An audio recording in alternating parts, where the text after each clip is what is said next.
Hi, this is Marc, creator and executive producer of Desperate Housewives. I'm here today with Ricardo Chavira, who plays Carlos on our show, and we are going to ask your questions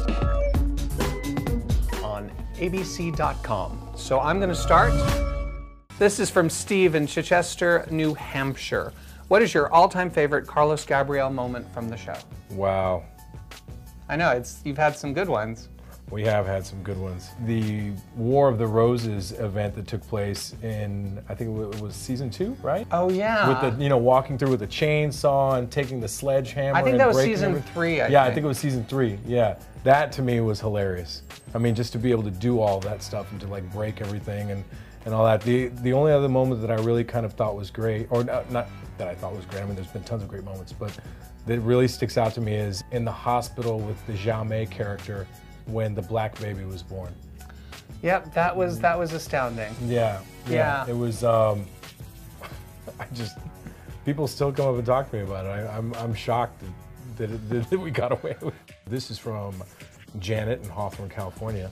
Mark, will Gabby ever be unfaithful to Carlos again? Wow.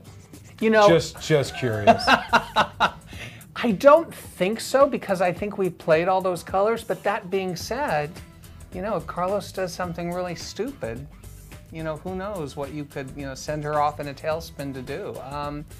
But it's funny because whenever we bring Jesse Metcalfe back, you seem to get a little jealous. Well, I mean, yeah, I don't like to share. Yeah, there you go. Honest. Okay, I don't like to share. Yeah, I know, it's just a little something I've noticed. Tristan from Nashville, Tennessee asks, what was the biggest challenge of playing Carlos as a blind man? Doing it for 17 episodes straight.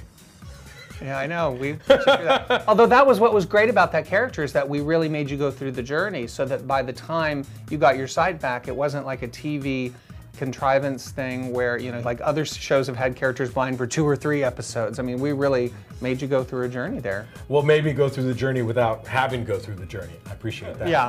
But no, really the hardest thing was like maybe the first couple of episodes where I was just trying to feeling it out. And it was really more of a positional thing more than anything. It was really more of a technical thing. Once I understood the technical thing of where to look off camera so that it read as blind, then I could easily just kind of jump into it in and out. The hardest thing was when my character got his sight back, having to look actors in the eyes after not looking them in the eyes for 17 episodes was very difficult to do. Oh wow, I hadn't thought about that. It was very difficult to do. Now are you back in the saddle with it? Like it's, after all these episodes since we've No, I don't really like looking even in the eyes.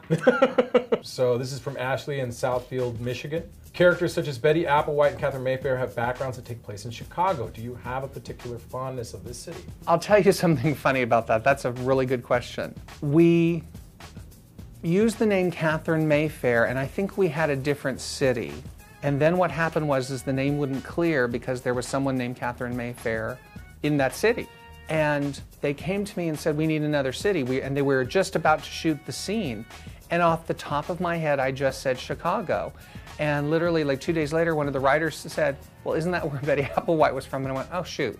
And sometimes you make decisions so quickly when you're shooting a TV show, because scenes are shooting every single day, Monday through Friday. But I wouldn't have put that backstory there if it hadn't been for the fact that, I wasn't thinking and, they just needed a response. Danny in Wildwood, New Jersey asks, have you ever played a practical joke on any of your co-stars or Marc Cherry? I don't think you played a practical joke on me. I don't think so. I've never played a practical joke on Marc Cherry, but now... Oh, God. Thank you, Danny from Wildwood, New Jersey. Thank you, Danny oh, God. from Wildwood. I appreciate that very much. Thank you so much for spending this time with us. Again, I'm Marc Cherry, executive producer and creator of Desperate Housewives with Ricardo Chavira, who plays one of the husbands, Carlos, on Desperate Housewives. There you go. Thank you very much. We've had a wonderful time answering your questions on abc.com. Remember to stay tuned for Desperate Housewives. All right. Bye-bye. Bye-bye.